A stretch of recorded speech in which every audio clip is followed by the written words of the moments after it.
want the Yolanda survivor to get back on their feet. We all have a startup that's really close to. We want to write the Filipino experience of love. My country to be an example. I think I've always been deeply interested in people's stories.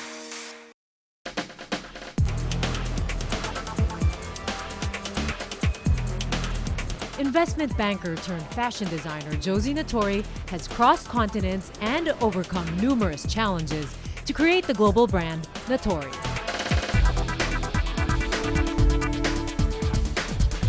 Natori, the Japanese word for highest form of art, is now a luxury brand and a multi-million lifestyle label. With lingerie collections, Josie Natori, Josie, and N Natori. There's also the ready-to-wear clothing, home furnishings, fragrance, and even eyewear.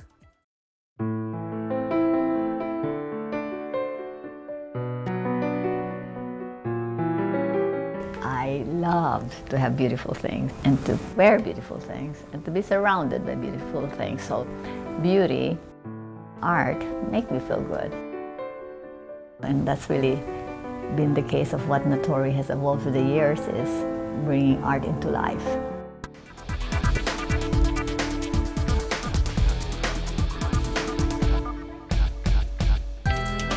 We caught up with Natori during her recent visit to Manila. After opening a new boutique in Rustan, Cebu, she joined Manila wear designers at the 61st Manila Fame Design and Lifestyle event. Natori has been supporting and mentoring artists for years. Among them are Gino Gonzalez, Adante Leesa, and Len Cabil. Even back then when I was in college, she has always been an inspiration. And I love the fact that she made use of Philippine embroidery. She's a fashion genius. She's very visionary. I like her mind. She's very inspiring, very generous, and true to her art. What Mrs. Natori is doing is she's actually sharing a lot of her experiences in not just in the aesthetics of fashion, but also in the business of fashion. Josie, great to have you. Welcome to the show. Thank you. This is an honor. Wonderful to have you in the Philippines. Now, Natori is a global brand. Tell us where it is today. It's been a 38-year journey, almost 38 years. And where it started by accident in lingerie, today Natori is really a total lifestyle concept, that really with a mission of bringing art into life. That has apparel, home, accessories, fragrance, lingerie, and it's been a wonderful journey. So now you just finished you came from New York, you just did your fall 2015 show. Tell us about this collection. The theme was Istanbul, and it was pretty rich. So you can imagine it was a wonderful thing to be able to, demonstrate the East-West sensibility that Natori is known for, with so much rich textures, amazing colors, amazing embellishments, and really the craftsmanship that really has been a trademark of the brand and has made us what we are today. Yes, well, you talk of craftsmanship. You have great people here. You have almost over 600 people working for you, and bulk of your work is done in the Philippines. What is it like? You work all around the world. Tell us about this Filipino craftsmanship. Well, I will say to you that Natori wouldn't be here today. I wouldn't be talking to you if it were not for the distinct craftsmanship that Natori has been known for, that has given us a point of differentiation. And I couldn't be more proud of the creativity and the amazing handwork and amazing creativity and just artisanship that we are so good at. And I was watching one of them do this what you're wearing right yes, now. I know. For example, for something like this, what does it take to make something like that? What inspires you to come up with these designs? My goodness. Well, first of all, I am blessed with having a wonderful team. We have an amazing design team in New York, plus an amazing design team here that collaborate together, and together just produces this most amazing, season after season, wonderful embroideries, embellishments. This in particular is from the Spring 15 collection. And some of the, of course, I get the first sample, right? And they are finishing the production for what's going into the stores this spring. And this really, as you can see, is piece by piece, it's by hand. Some embellishments, we have embellishments in couture that can take weeks to do, you know, but it's, no one has an idea what it takes to, you know, this is not just something that goes like that. You know, it's really loving care and just really care about every stitch, every movement of the hand. That just, it's really art. Right. It's like a painting. Yes. But done with stitches. Exactly. Now, you mentioned having a great team. One of the best members of your team is your husband. He quit his job years ago to join Natori, which he started. How has it been? You said when you started out, your desks were side by side. Yes. Many married people may say that doesn't always work. How has it been working with Ken? Yes. Well, I am blessed. Ken and I are married almost 43 years, and with a wonderful son and an amazing, you know, family, and so supportive. You know. But Ken and I were both investment bankers in Wall Street, but I needed to do something else. And sooner or later, when the business was getting more established, you know, Ken really left Wall Street to kind of help me, you know, expand it. Having had him be there, and in the beginning, really helping in the finance and just be in a support level in terms of the strategies was very instrumental for the expansion of Natori. My son, Your son is a vice joined the president. business, yes, and really has been wonderful working with him for the last 8 years. So it's a very nice family event. Well, let's talk about that jump from the investment banking world to this now. When you were in your, just 27, was it? You were at Merrill Lynch. You were the first female vice president for that division in Merrill Lynch. What was it like at that time, and what made you decide to leave? Well, I, you know, Mitzi, just been very lucky. I worked in Wall Street 2 weeks after I graduated from college in the States, and really was able to, you know, have amazing experiences in different fields. And lastly, as the first woman vice president of investment banking at Merrill Lynch. And I really loved it until, I guess, I didn't love it anymore. And but I couldn't do what I'm doing today without that foundation.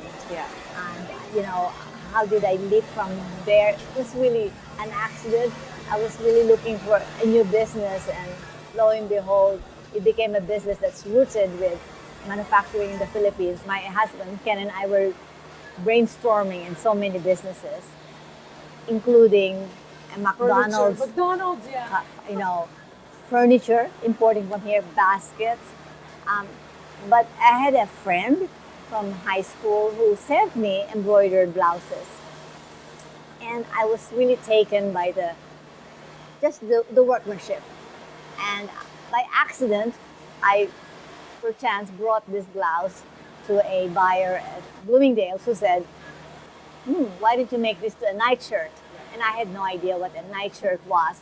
So, and that's really was the beginning. And I found myself from my blouses doing lingerie, but it really was a lifestyle concept from the very beginning, because this blouse really, even though you made them longer and, you know, as a nightshirt, it was like a blouse, or became like a tunic, and if you made it longer, it looked like, you know, could have been a beach wear. So that innerwear, outerwear concept and fashion concept of Natori in a very sleepy lingerie industry really gave us a very distinct advantage, because it was fashion. The United States is an amazing that allows anyone who has a good idea the opportunity. You don't have to have the connection. Work very hard, you can make it, and there's so many examples that are so inspiring.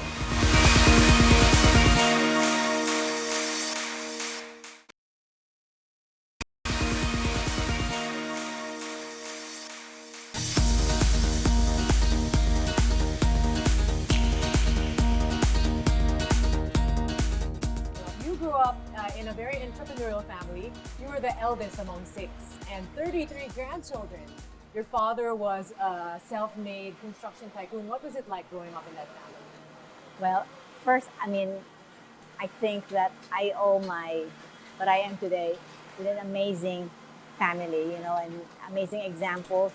Um, Certainly a lot of entrepreneurial women, my grandmother, my mother's mother, my mother, and my father, who's a self-made man. My grandmother was really a true mentor to me, and honestly taught me, since I was the first of the 33 grandchildren on her side, she told me I was there from age one, that to be independent, to be something, to make something of yourself. Yeah. And always be independent and never to depend on anybody. At 9 years old, you did a solo piano concert with the Manila Philharmonic Orchestra. What was that like? Well, I have to tell you that music is my first love, the piano. And so my mother is also a pianist, and she made me study the piano at age 4. So it was a given. There wasn't any ifs and buts about it. And at age 9, I had my first concert with a orchestra. I remember my next concert at age 21, when I graduated, and because I prepared for it in the States while I was taking college, and that was special. But you kind of just did it. There was not even a choice. You just did it. But obviously, I think I was good at it. There was a point where you were even considering going into music, but you chose business. Oh yeah. No, I don't think I ever considered music as a profession, because I don't have the temperament to practice all the time. I would say my most special memory is doing my concert at Carnegie Hall. Wow! When I turned 50, and my husband and I's 25th wedding anniversary. Do you find that music plays into your creative process too? You think in music, I mean, I'm sure when you see these colors and designs, music somehow flows into it. You hit it right. I mean, I think whatever I've been doing, to me, I think music, my artistic sense, my musicality plays into it. Like, you never play a note ever the same twice. Yeah. So you're always looking a better way to play that same note. And that's been Natori for 38 years. Every collection, every season, you have to keep thinking about to do something new. You keep looking, searching for that perfect note. Yes. It's never perfect. Right. There's always the next thing. Now, in staying relevant, keeping up with the times, how do you do that? How do you make sure you keep up with the best trends and just you're in touch with what people out there are thinking about? Well, when you're in this business, if you are to be good at it, you have to eat and breathe it, right? It's 24/7. Yeah. There's no resting, and you're influenced by everything. But at the end of the day, I always say it's a business. You have to listen to the consumer. You always have to keep evolving. You can't stay still. What we're creating, for the most part, honestly, there's a common thread, because it's women, no matter what part of the world you're from, when you give that sense of femininity, sense of glamour, sense of sensuality and quality, there's no nationality to it. There's no country to it. Now, for you, you shuttle a lot all over the world between Manila, Paris, New York. What is home for you? What do you consider home? Where? That's a good question. Obviously, Philippines is my original home. I consider it home, and I'm here quite often these days. But I need the New York energy, and I couldn't imagine living without spending part of my time there. It just gives you your adrenaline, Yeah. There's nothing like it. Yeah. Nothing like it. So Paris is for my soul. And of course, the Philippines is for family. What do you do to unwind? What do you do to relax from this craziness? Oh, well, I am a workaholic, obviously, but I know how to relax. I sleep, I love a massage, and I love to shop. You once said that in America, there's something about the American dream that really is the epitome of people going there and just going after what you want. As an immigrant, how do you feel that being in the U.S. has really helped you, your art, your career? There's no question that my being staying in the United States and my exposure there and living there really is the other half that has made the concept of Natori really work. Yeah. Because it's the sensibility of the East where I come from, but with the comfort and the practicality of the West that has given this East-West aesthetic and sensibility. In the U.S., you were named by Kiplinger magazine. You were the list of self-made immigrant millionaires in the U.S. because of your company generating at the time, 2011, $150 million in retail sales. I know you probably don't shun these recognitions, Yes, but yes. even the Ellis Island Medal of Honor, so they really recognize your contributions as an immigrant. But I'm certainly very grateful for having been able to be part of the, in a way, the American dream. The United States is an amazing land that allows anyone who has a good idea the opportunity. You don't have to have the connections. Yeah. You have a good idea, you work very hard, you can make it. And there's so many examples that are so inspiring. So I feel very grateful. I believe that the best is yet to come. We're quite small compared to many brands. I think we're positioned to really grow now in the lifestyles of the different brands internationally.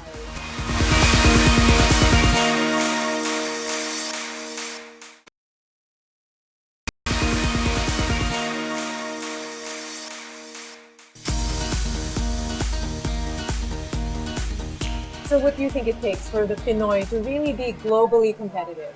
Amazing Filipinos that I admire who have made it in Silicon Valley, have made it in the movie industry, made it on the fashion, made it in medical field, and so I just think that Filipinos are, we have I believe a good work ethic and a determination.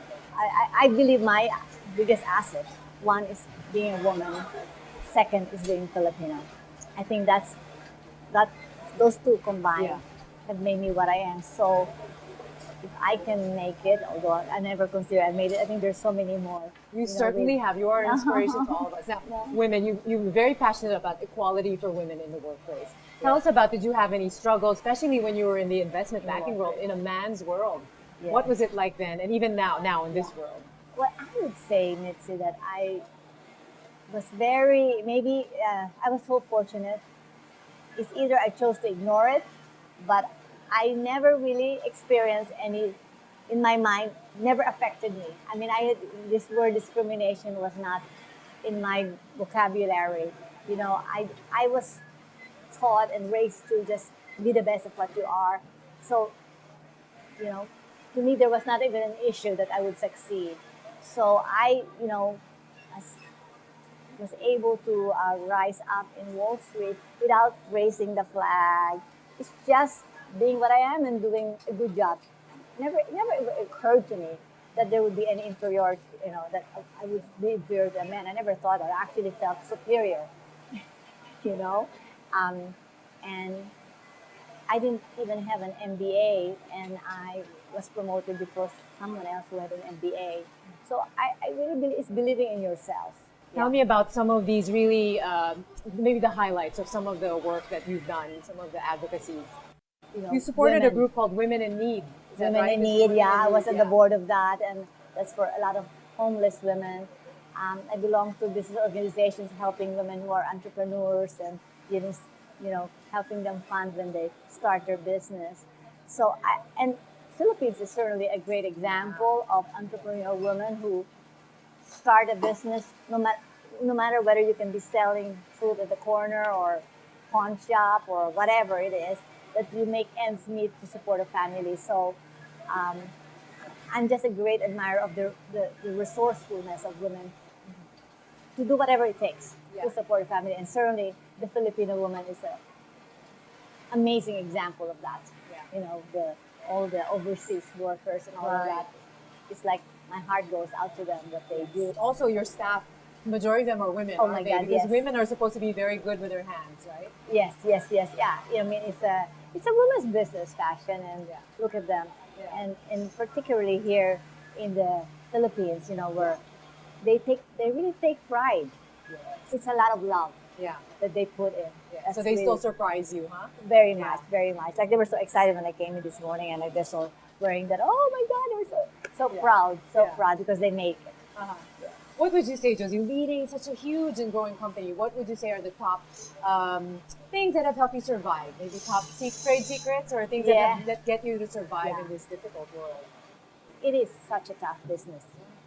If you don't know that yet, I will tell you it's one of the toughest business. And I tell so many people, don't so many people just get so enamored in thinking that fashion is such a glamorous business. And I just said, unless you really, you better be good at it. That's most important. You better love it. You better be passionate about it because otherwise it's not worth it. But what has kept me going, I learned this on the job. Um, and it was very easy in the beginning, but it got very hard in the middle. In the 80s, I could do nothing wrong. Yeah. In the 90s, I couldn't do anything right. Yeah. In the last decade, kind of things became stabilized, and today I feel like we've really set the company with